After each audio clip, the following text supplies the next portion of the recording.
Prime 24 में आपका स्वागत। नमस्कार, आप देख रहे हैं प्राइम 24 न्यूज़। मैं निखिलेश कुमार सिंह रीवा से आपको एसपी कार्यालय में एक ऐसा मामला लेकर हम सामने आ रहे हैं। यदि आप रीवा जिले में ज़मीन खरीद कर कहीं बाहर नौकरी कर रहे हैं तो हो जाइए सावधान, आपकी ज़मीन वो माफियाओं के कब्जे में आ सकती है। ऐसा ही एक मामला डभौरा के क्षेत्र से आया हुआ है। क्या नाम है आपका? कृष्णकांत मिश्रा। कृष्णकांत मिश्रा जी हमारी बीच में हैं। ये सेना के जवान थे। ये पूरी ज़िंदगी भारतीय सेना में अपना समय दिए और देश की सेवा किए। आज नतीजा ये निकल के सामने आ रहा है कि इन्हीं की ज़मीन को भूमाफियाओं ने कब्जा करके रखा है। आज ये दर बदर भटक रहे हैं।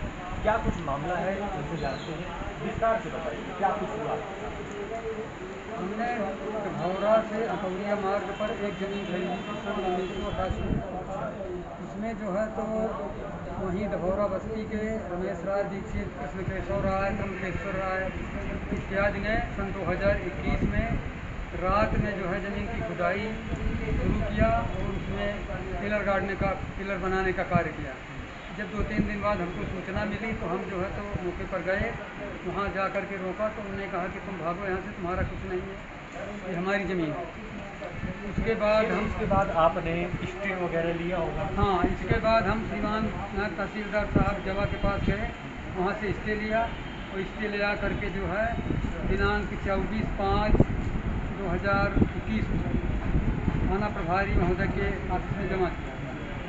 उनने जो है तो उन लोगों से जो अनावेदक गण थे उनसे सिग्नेचर वगैरह करा लिए और उसके बाद कोई कार्रवाई नहीं हुई।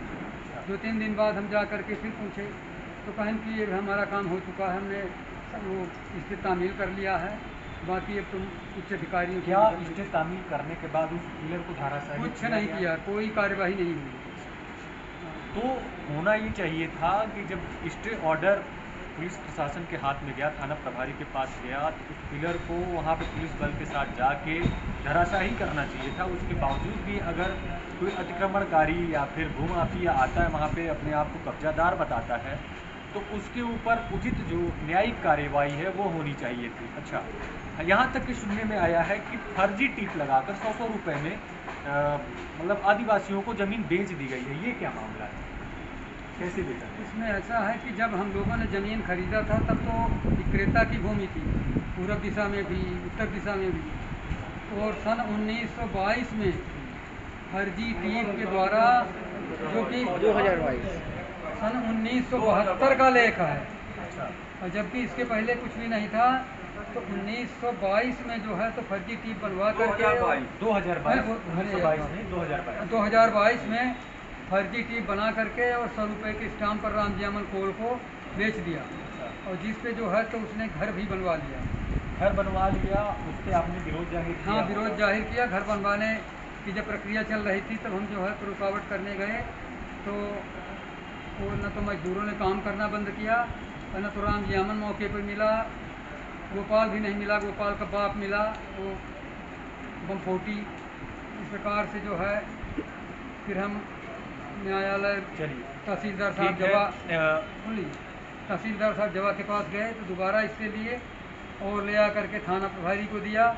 इसके बाद भी कोई कार्यवाही नहीं किया, न तो काम रुकवाया न कुछ भी। इसके बाद हम जो है मौके पर आते रहे, देखते रहे। तो ये मामला है कि थाना प्रभारी जो थाना और पुलिस के जवान देशभक्ति की कसम खाते हैं और जन सेवा का जो संकल्प लेते हैं वही जन संकल्प भूल जाते हैं और कहीं न कहीं ऐसे सीधे साधे लोग गुमराह होते हैं। अब देखने वाली बात ये होगी इसमें इस रिपोर्ट के देखने के बाद पुलिस प्रशासन कितना कुछ जगता है। आज ये एसपी कार्यालय आए हुए हैं, यहाँ आवेदन दे रहे हैं। इसके बाद यहाँ से क्या कुछ कार्यवाही होती है हम एक एक पल की रिपोर्ट आपको दिखाते रहेंगे। और मामला सामने आया था, क्या कुछ मामला था, कौन आपको गाली दे रहा था, कौन सी दे रहा था? ये रमेश राय दीक्षित और कृष्ण केशव राय जब हम मौके पर जाते हैं तो ये जो है तो गाली गलौज करते हैं, मारने की धमकी देते हैं, बोले दोबारा है दिखाई नहीं देना। और ये जो है तो भूमाफिया आदिवासी लोगों को सामने रख करके जो है तो हमारी ज़मीन को धीरे धीरे जो है तो बेच रहे हैं। एक ज़मीन बिक चुकी है, उसमें घर भी बन चुका है वही राम जियामन कोड़ का। और दूसरी ज़मीनों का भी जो बाकी ज़मीन पड़ी है उसका भी सौदा चल रहा है। इस प्रकार से प्रार्थी परेशान है। प्रार्थी विदेश सेवा भी कर चुका है, श्रीलंका तक की सेवा कर चुका है, परंतु अपने देश में प्रार्थी को न्याय नहीं मिल रहा। तो मामला ये है कि इनको धमकी भी दी जा रही है और परेशान भी किया जा रहा है। इन्होंने पूरी ज़िंदगी सेना में देश की सेवा की है और आज जो देश के अंदर जो पुलिस विभाग है उनके द्वारा भी ये परेशान हो रहे हैं, दर बदर भटक रहे हैं। अब इनको न्याय कब तक मिलेगा, क्या कुछ मिलेगा, देखने वाली बात होगी। क्या इन्हें इनकी ज़मीन मिल पाएगी, लोकतंत्र रीवा के अंदर बचा है या ख़त्म हो गया है, ये देखने वाली बात होगी। आप बने रहिएगा हमारे साथ, हम दोबारा इस रिपोर्ट में आपको लेके आएंगे। अब थाना प्रभारी से भी बात करेंगे और तहसीलदार से भी बात करेंगे, क्या भारत में या फिर रीवा के अंदर लोकतंत्र की हत्या हो रही है या लोकतंत्र को बचाने का प्रयास किया जा रहा है। बने रहिए हमारे साथ।